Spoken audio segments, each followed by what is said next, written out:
Hello சுட்டீஸ்! எல்லாரும் நல்லா இருக்கீங்களா? இன்னைக்கு நம்ம என்ன கதை பார்க்க போறோம்னு தெரியுமா?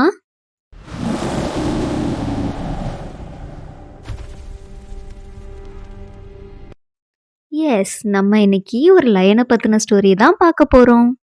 ஒரு அடர்ந்த காட்டுல சிங்கம் ஒண்ணு வாழ்ந்து வந்துச்சு. அது தன்னைத்தானே அந்த காட்டுக்கு ராஜான்னு சொல்லிக்கிச்சான்.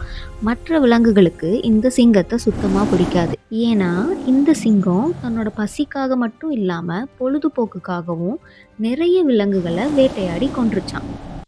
அதனால மற்ற விலங்குகளோட எண்ணிக்கை அந்த காட்டுல குறைஞ்சிட்டே வந்துச்சு. இதை பொறுத்துக்க முடியாத மற்ற விலங்குகள் எல்லாம் ஒன்று கூடி ஒரு முடிவு ஒன்று எடுத்தாங்க. அது என்னன்னா, ஒவ்வொரு நாளும் ஒவ்வொரு விலங்கா போய் தானாவே அந்த சிங்கத்துக்கு இரையாயிடணுன்றது தான்.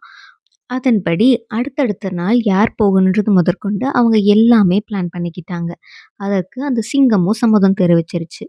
ஒரு நாள் மான், ஒரு நாள் காட்டுப்பன்றி, ஒரு நாள் வரிக்குதிரைன்னு அடுத்தடுத்த நாள் ஒவ்வொரு விலங்கா போய் அந்த சிங்கத்துக்கு இரையாயிடுச்சு. இப்போதான் நம்ம ஹீரோவோட என்ட்ரி. இப்போ நம்ம முயலோட டர்ன் வந்துச்சு. ஆனா நம்ம ஹீரோவான முயலுக்கு தான் இரையாகுறதுலயோ இல்ல மற்ற விலங்குகள் இரையாகுறதுலயோ கொஞ்சம் கூட இஷ்டம் இல்ல. அதனால நம்ம முயல் ஒரு பிளான் பண்ணுச்சு. அது என்னன்னா, அதோட டர்ன் அன்னைக்கு அது வேணும்னே ரொம்ப லேட்டா போச்சு.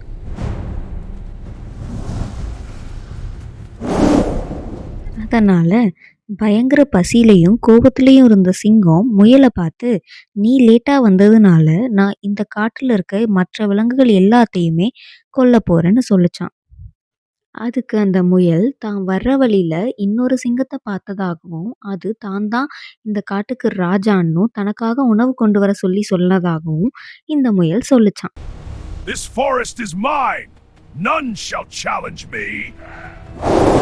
இதை கேட்டு கோவத்தோட உச்சிக்கே போன அந்த சிங்கம் பயங்கரமா கர்ஜித்துட்டு என்ன அந்த சிங்கத்துக்கிட்ட கூப்பிட்டு போன்னு சொல்லி அந்த முயல்கிட்ட சொல்லுச்சான்.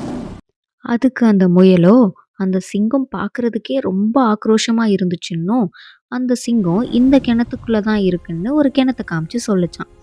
அதை நம்பின இந்த முட்டாள் சிங்கமோ அந்த கிணத்தை போய் எட்டி பார்த்துச்சுதான். தன்னோட பிம்பம் தான் அந்த தண்ணியில தெரியுதுன்னு கூட புரிஞ்சுக்க முடியாத அந்த முட்டாள் சிங்கம் அந்த கிணத்தை பார்த்து பயங்கரமா கர்ஜிச்சுச்சான். தன்னோட பிம்பத்தை இன்னொரு சிங்கமா நினைச்சு இந்த சிங்கம் அதை தாக்குறதுக்காக கிணத்துக்குள்ள குதிச்சிருச்சான். கடைசியில அந்த சிங்கம் செத்தே போயிடுச்சான். இதுல இருந்து நமக்கு என்ன தெரியுதுன்னா, உடல் வலிமையை விட புத்தி கூர்மை ரொம்ப முக்கியம்னு தெரியுது. ஓகே சுட்டீஸ், நான் உங்க எல்லாத்தையும் நெக்ஸ்ட் வீடியோல மீட் பண்றேன். நம்ம சேனலை மறக்காம சப்ஸ்கிரைப் பண்ணி வச்சுக்கோங்க. பாய்.